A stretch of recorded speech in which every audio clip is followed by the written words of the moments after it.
What's up, everybody, man back. Welcome to a brand new video, and today we're going to be doing another Godzilla Kong news roundup. That's right, in this video we will be continuing our chronological journey through the development and release of Godzilla Kong: The New Empire and its subsequent sequel, whatever the next MonsterVerse film winds up being, by talking about events that happened in March of 2024. Now this is a very big month. This is the month that GXK came out, so there's going to be a couple breakdowns on this month. Today we'll focus on figures, game collabs, which are pretty interesting, posters, and some interviews with Adam Wingard giving us some insights as to if Godzilla and Kong can ever go back to being solo characters. Let's get into it.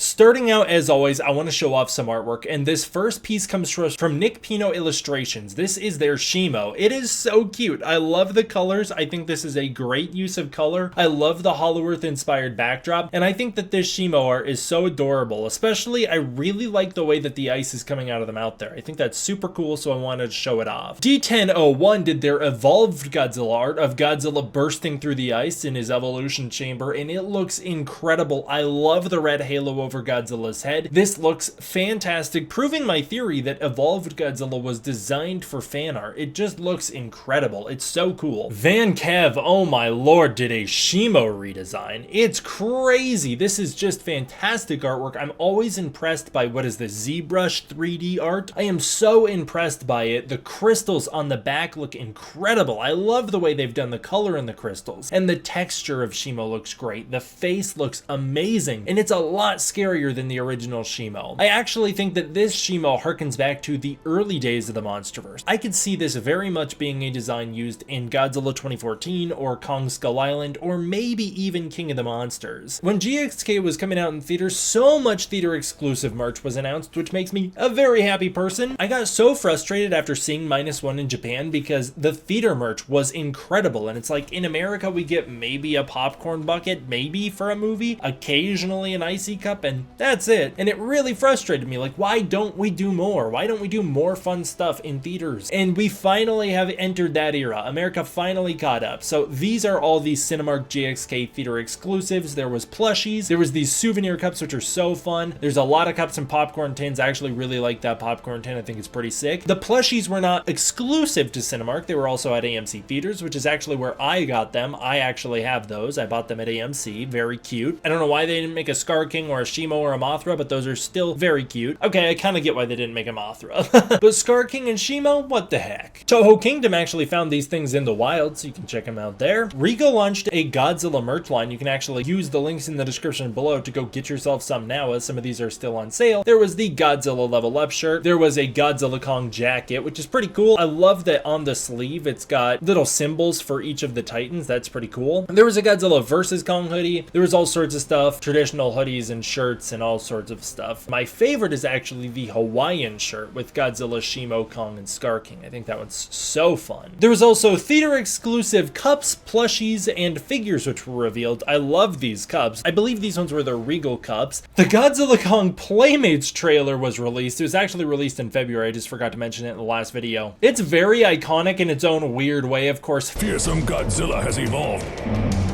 Became a big meme. I love the weird roars and the very odd sound editing where roars just cut off mid-sound. The giant ruthless Skar King, even Suko, Kong's young ally, joins the fight. I love also that little clip of Suko throwing the rock at Skar King's head. And I just love how weird and throwback this commercial is to the commercials that I used to see on TV when I was a kid. I think that's a lot of fun. Haya revealed their King Ghidorah 2019 Gravity Beam version. This is incredible. It looks so amazing. I think the updates from the original release, obviously this one comes with the gravity beams. It's so cool. It also, I think, features a more golden paint job, and I think it accentuates the veins in Ghidorah's wings. It released for $110. Haya's Godzilla Evolved, aka Wingoji, was revealed. It is a 7-inch figure and is releasing for $51. It looks pretty much accurate to the movie, looking pretty solid overall. I think they've got a lot of great details on this thing, and it looks like it could be the most high quality evolved evolved Godzilla figure out there, the most accurate, if only it would release. I pre-ordered this thing. I don't know why I don't have it yet. It should have been out by now, I'm pretty sure. I don't know why it's not here. In fact, I just got an update that the shipments were delayed again, so I had to reconfirm that I still want it. Hopefully this thing releases sooner rather than later. Speaking of, does anybody know what the deal with that is? Like, if anybody knows why the evolved Godzilla Hiya never released, or if I just got screwed out of it because I ordered through Amazon, please comment below and let me know. What's the deal with that? Why did I not get it?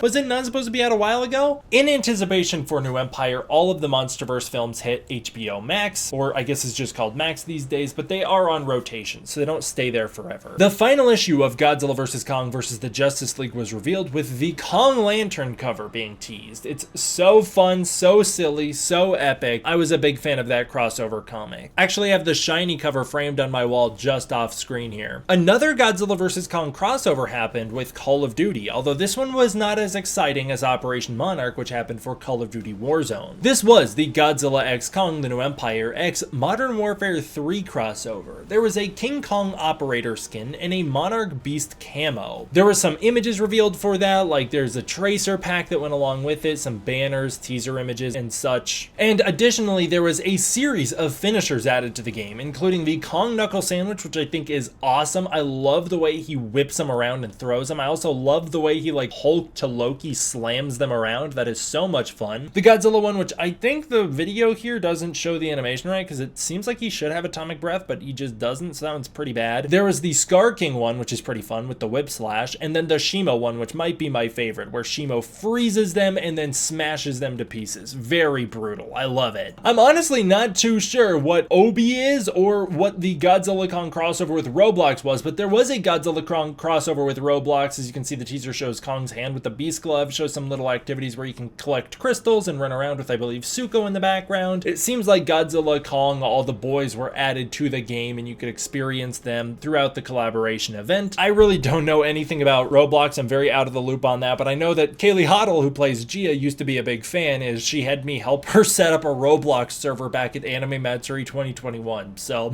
she might have enjoyed this collaboration a lot. I don't know. The Godzilla Kong Lords Mobile crossover got a teaser trailer and some images released. The poster, first of all, is looking sick with them taking on Skar King. Although ironically, I wasn't able to find any photos or evidence of him in the actual game, and it's just a photoshopped image of him here rather than a model like Godzilla and Kong are. Like, they're actually game models, and Skar King is not. I have no idea what Lords Mobile even is. I just know that it used to be a real big meme back in like 2018, 2019. That's all I know of it. I don't know what the heck it is. It's like a strategy game, I think, but I just think it's so silly that it crossed over with Godzilla and Kong. And the trailer for it goes unironically really hard. It's this epic cinematic showing all the Lords Mobile characters trying to take on Godzilla, and he is just tanking all of the moves they throw at him. Kong shows up out of nowhere. There's about to be a Godzilla versus Kong moment before giant rocks grow out of the ground, and then they tease Skar King's there. I have no idea how much of this relates to the actual game or gameplay. Seems like I would bet probably not much, but there's so many awesome images from this. Like, it's a really well done cinematic here. I love the Godzilla versus Kong part. That's so cool. And there's so many great visuals, like with Godzilla and Kong teaming up. Actually kind of cooler visuals than we got in the movie some of the times. Like, I actually like the framing of the Godzilla Kong team up shot a little more here than some of the stuff we get in the film, so that's pretty cool. And the Godzilla and Kong models look really top notch. They're looking really good. It's kind of a precursor for Godzilla in Fortnite, as there was a big call from fans to see Godzilla in Fortnite after this release, and eventually that came true. But I wanted to celebrate it. The Godzilla model looks pretty solid overall here. It's pretty good. There's a ton of posters and wallpapers for this as well. Again, some of them tease Skar King, not all of them, so I have no idea how much he is in the game or what the actual relevance of him here is, but I did want to shout this all out because I thought it was pretty cool, and there's a lot of work put into the Godzilla and Kong models, given that this is just a silly mobile game collab, so it's worth celebrating. Please, to anybody who played it, comment below and let me know, first of all, what was it like? Was it fun? Did you play it? What was the actual gameplay really like. And then is Skar King actually in it? Does he actually show up? I'd love to know. A bunch of Godzilla Kong New Empire posters came out. The Unite poster came out. There was also the GXK filmed for IMAX poster. That one's one of my faves, with Godzilla and Kong tackling through the pyramid there. That's pretty awesome. There is the standard IMAX poster. There's the Dolby poster, which is pretty stylish. There's the Screen X poster. This one's one of my favorite. The Real D 3D poster I think is awesome. I love Godzilla in the background. I love Kong there. It's very dynamic, very cool. The Japanese poster was released, which I actually think has a little bit better framing than the original poster. And then the Chinese poster, which I think is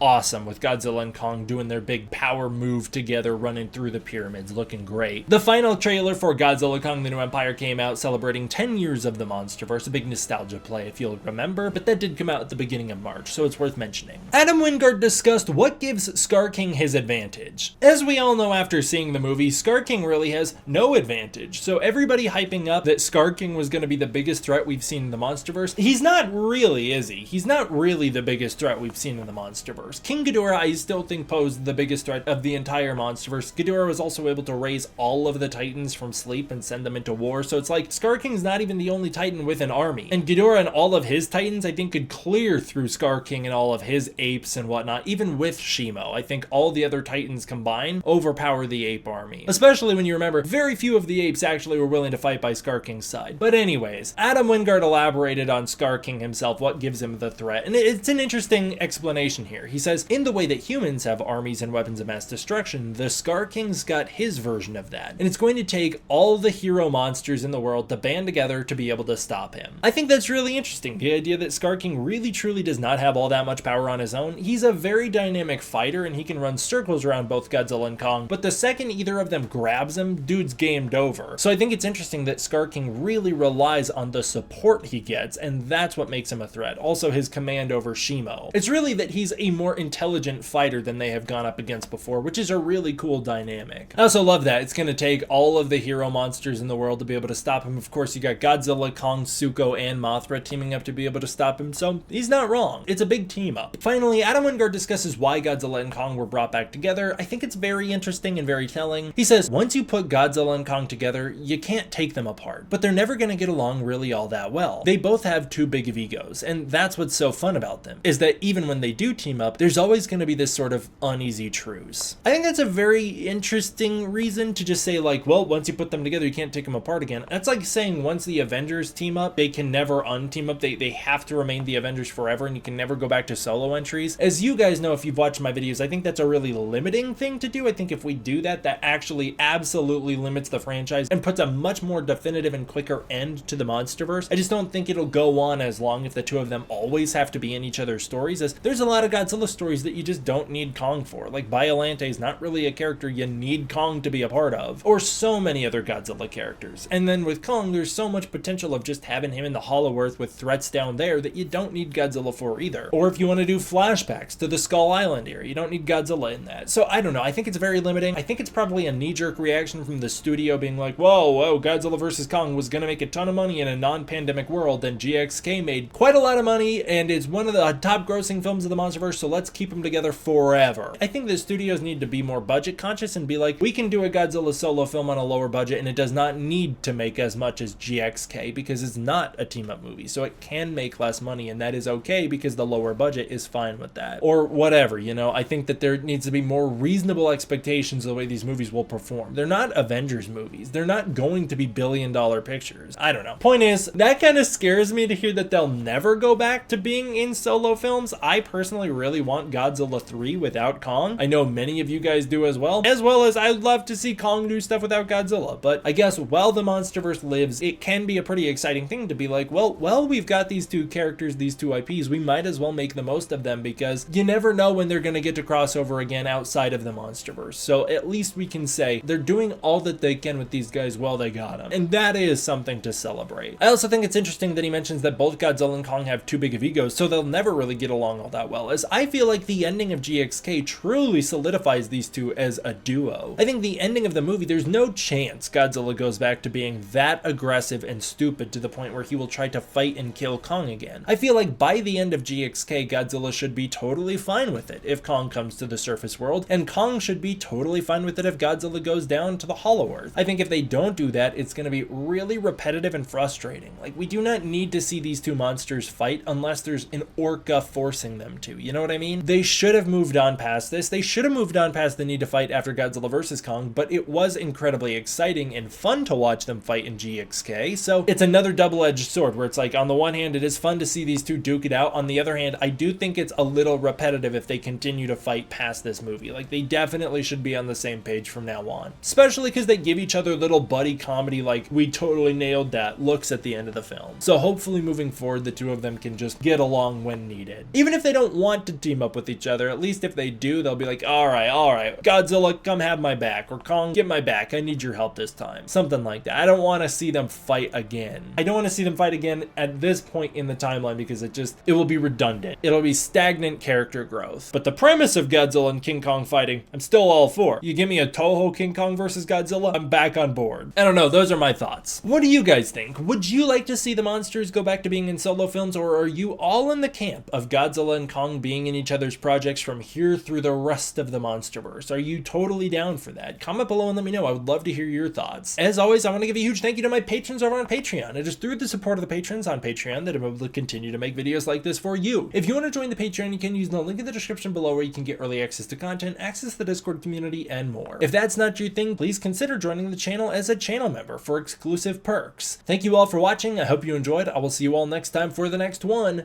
D-Man out.